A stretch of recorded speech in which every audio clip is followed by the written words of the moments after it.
मा लोगोफोर नोंनि गथ'आबो नोंनि फिसायाबो ड्राग्स आरो गान्जा जाखोमायोमोन नामा दानि उन्दैनिफ्रायनो नोंनि गथ'आबो जौ सिगारेटनि फाग्ला नामा बे भिडिअखौ नोंथांमोना जोबजासे नायगोन बिनि उनाव आं डिटेइललि खिथागोन आरो आङो नोंथांमोननि गेजेराव आङो रिफारेन्स लायै आं बाथ्राफोरखौ बुंनो नागिरदों मिथिबायना दिनै बे जाथाया जों मिथिदों बेंटलाव जादों होननानै मोनथिदों बे जाहैबाय बेंटल हालामाव मोनसे एरियायाव जानाय मोनसे घटना बे दा बाथ्राया जाहैबाय मा दिनै आं नोंथांमोननि गेजेराव बेनि सायावनो आं थन बुंनानै फैदों जाय इन्टारेस्टेड बिथांमोना नाय जाय माने गावनि गथ'खौ सांग्रां जानो लुगैयो बिथांमोना बे भिडिअखौ नाय आरो जाय बिथांमोनहा बे जाथायनि सोमोन्दै मिथिनो लुगैदों बिथांमोना भिडिअखौ नाय बाद बाखि एक्सपार्ट मानसिया गावनि एक्सपार्टखा मानसिया खुनु नायनांगौ दरखार गैया दे दिनै बे जाथाया एस पार सुलुंनिफ्राय मिथिनो मोननाय बायदिब्ला एस पार सोर्स माने बेखौ जाय दा बुथारजादों बे बुथारजानायनि फिसाजोखौ माने बै हौवाया माने माखासे गाज्रि नोजोरजों बा हयथ' गोसोथांनि फाव खालामनानै बेजों माखासे गाज्रि बेबहार खालामनो नागिरदोंमोन जाहैबाय आरोखि दा बेनि दायाव बेनि एगेन्स्टआवहाय बे न'खरनि मानसिया एस पार सोर्सनि बायदिब्ला बेखौ थानायाव केस होनाय जादोंमोन आरो केस होनानै बेयो जोबथेसालियाव थांदोंमोन दा बिथाङा थानानिफ्राय एबा जोबथेसालिनिफ्राय फैफिननानै फैनाय लोगो लोगो सफैफिननानै बिनिनो खिथेर लानानै बै ड्राग्स फाग्ला जुमाय फाग्ला माबा मोनसे फाग्ला मानसिया दिनै फैफिननानै बिनि बिमाखौ दिनै आरो बिथाङा बाथामजों बुनानै बुथारबाय होननानै दिनै मिथिनो मोननाय जाबाय बुहुत दुखुनांथाव बाथ्रा बुहुत सेडफुल बाथ्रा दा बाथ्राया जाहैबाय मा दिनै बेफोरबायदि थासारिया बेफोरबायदि जाथाया गोदान नङा रायजो राजा नोंथांमोन आंनाव बिदिन्थिफोर दङ दा आं नोंथांमोनखौ मा बुंनो नागिरदों बिमा आरो बिफाया स्पेसियेलि बे भिडिअखौ नाय नोंनि गथ'आ बबे लामाजों थांदों नों बेखौ थाल ला दिनै जोंनि बिमा बिफाफोरनि गेजेराव गोबां भुल गोरोन्थिफोर दं नोंनि गथ' गथाया फरायफुनाय समाव देरफुनाय समाव एलपि स्कुलाव हाबनाय एमइ स्कुल हाबनाय हाइ स्कुल हाबनाय समाव नोंनि गथ'आ सानथ्रोब हरथ्रोब बाहा थाहैदों बाहा थाहैया मा खालामदों मा खालामा बेखौ नों नायनो रोङियानो भुल नोङो गथ' गैयि समाव नोंनि गथ'नि रुमाव हाबनानै माने खेल लाखुमानाय बेफोर गैला गथ'खौ नोङो खुनु खबरखौनो लाया लोगोफोरजों थांदों उमुजों बेरायदोंना बिन्दास हगारबाय दाना बिन्दास हगारो जोंनि मानसिफ्रा दा बिदियावनो गावनि गथ'आ नोंनि गथ'आ गाज्रि जागोन रायजो राजा नोंथांमोन स' बिनिखायनो दिनै नोङो गथ'खौ सामाल होनांगोन नोंनि गथ'आ माबायदि लोगोजों बेरायफादों बेखौबो जों सामाल होनो रोंनांगोन जुदि नोंनि गथ'आ दानिफ्रायनो उन्दैनिफ्रायनो जुदि तास गेलेनानै थाग्रा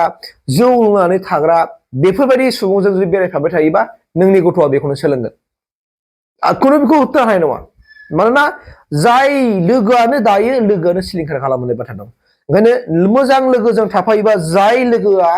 फरायनाय बबेबा मोनसे आयदा गेलेनाय आयदा बा बबेबा मोनसे आयदायाव इन्टारेस्टेड मानसिजों थाफायोबा नोंनि गथ'आ अट'मेटिकेलि बेजों इनभल्भ जालांगोन फरायग्रा मानसिजों थायोबा फरायनायनि बाथ्रा रायलायगोन बेफोरबायदि मोजां आखल आखु गोनां मानसिजों थाफायोबा मोजां आखल सोलोंलांगोन आरो बियो डिपेन्ड खालामगोन नोंनि न'खरावबो जुदि सानफ्रामबो जौजों थाफ्लेबाय थानाय नोंनि बिमा बिफा नोंनि बिबै बिसौ गासैबो जुदि जौ जुवा कालसारखौ नों दिन्थिबाय थायोब्ला गथ'आ आरो बेखौ लालांगोन नों बेखौ खुनु होबथानो हानाय नङा नों गतिके नोङो जुदि गोसोआव सानबा जानाय नङा आं गथ'खौ मानसि खालामगोन गोरों खालामगोन आं बेफोरबायदि ड्राग्स जुवा बायदिनिफ्राय आंखौ गथ'खौ आं गोजानाव दोनगोन होननानै साननानैल' जानाय नङा नोङो मावथायनांगोन नों मावनांगोन दिनै बे मादैया बा बाजै सोमोन्दो जाथों बे दिनै मादैया मानि थाखाय दिनै खासे बिसोर मालायनि आखायाव दिनै मानो थैनांगौ जाना फैखो मानो थैनांखो नायदो बेथ' बिनि फिसा नङामोन ना दिनै गुबुननि फिसानि थाखायनो दिनै बियो जिउ जोबनांबाय बेखौ दा मा इनिसियेटिभ लागोन बेथ' केस लागोन जेराव थांफिनगोन नाथाय बे बिमानि जिउखौ मोनफिनगोनसै बे आइजोनि जिउखौ मोनफिनगोन बै न'खरनि बिमा बिफाया होफिननो हागोन मा खालामनो हागोन दाना दाया सोरनि बे बुथारग्रा ड्राग्स फाग्लानि ना बिमा बिफानि स' बिनिखायनो आं नोंथांमोननि गेजेराव आं दिनै जिबौबो थैया लावथिबो बाया बाथ्रासो बुंनो नागिरदों जोंनि गेजेराव गोबां बिमा बिफानिफोरनिबो भुल दङ जाय बिमा बिफाफ्रा सोरबा मानसिया आखलखौ गाज्रि नुहांनाय समावनो मोजां मोननानै बिनि बिमा बिफानो खिथायो नोंनि गथ'आ ओरैबायदि जाबाय नोंनि गथ'आ बिदि सिगारेट सोबखुमाग्रा सोलोंदों जौ लोंखोमाग्रा सोलोंदों मोजां लोगोफोरजों थायाखिसै एसे दिथा होदो होननायावनो माखासे बिमा बिफाफ्रा गोरबोआव नांनानै बै बुंग्रा मानसिखौ गाज्रि नुग्रा मानसिफोर दङ दा बिदियावनो जोंनि समाजाव फोसाबनो हानो नागिरा नोंखौ मोजां मोनदों नोंनि गथ'खौ गाज्रि जानायनिफ्राय बासायनो लुगैदों बासायजानो लुगैनायखायनोथ' नोंनि गथ'खौ मोजां जाजानो लुगैनायखायनोथ' बेफोरबायदि गाज्रि एक्टिभिटिसखौ नुनानै नोंखौ दिनै गुबुन मानसिफ्रा फोरमायनानै होदों जे नोंनि गथ'आ बिदि जाबाय बिदि लोंग्रा जाबाय नोंनि गथ'खौ दिथा होदो नोंनि गथ'खौ बुंदो बुंनानैसो होदों नोंखौथ' नोंनि गथ'खौ दोखो दोखो बुनो थिनाखैना आरो नोंनो खिथानायावनो जे नोंहा मान सनमान जोब्बाय बिदि नङाना बे मान सनमानखौ नों जुदि गियोब्ला जुदि नों होबथायाबा गथ'खौ बेनि थाखाय नोंनि न'खरा मा जागोन सानसे नों मिथिया नामा गतिके जोंनि बिमा बिफाफोरनावबो बिराद गोरोन्थि दङ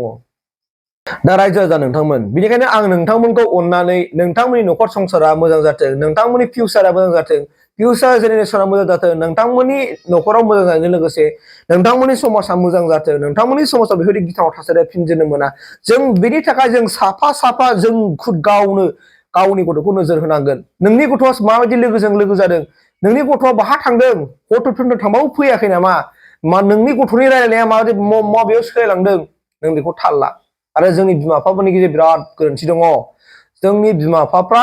गावनि गथ'खौ जेब्लायबो गुरै रावजों बुंनांगौ नाथाय बुंनो रोङा ओरैबायदि बिसोरो गावनि रागाखौसो होखारनानै गावनि उन्दै गथ'जों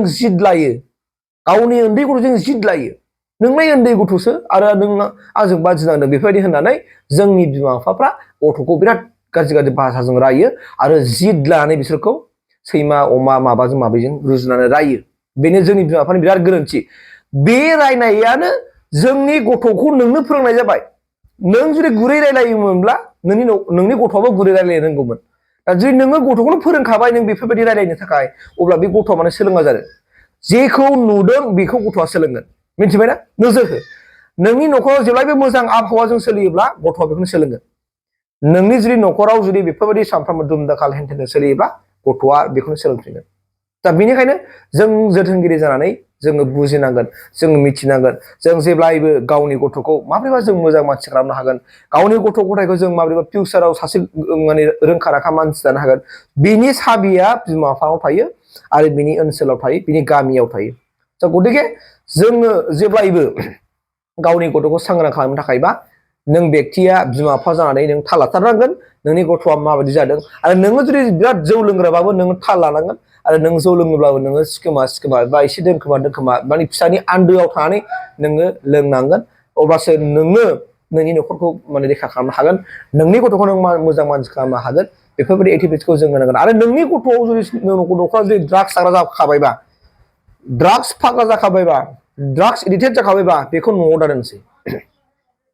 बेखौ न'आव दोननानै फोसाबनो हानाय नंखाला नों बेखौ हयथ' जोबथेसालियाव हरदो जेलाव थानानै बियो गाव माने बोसोरसे बोसोरनै बोसोरथाम बोसोरबा दोन जेब्ला बिनि देहा सोलेरनिफ्राय बै ड्राग्सनि माबाफ्रा खारजोबगोन अब्ला बे अट'मेटिक गावनो मोजां जानाय फैफिनगोन नङाब्ला बियो लामा थाबायग्रा जानो थांगासिनो दङ लामा थाबायग्रा जागोन बियो बेनिखायनो हुसियार जा आरो लोगोसेयैनो बेल' नङाब्ला बेखौ फाहामग्रा माखासेफोरा सेन्टारफोर दंसै ना दिनै गोबां ओरै नगावजोंबो दङ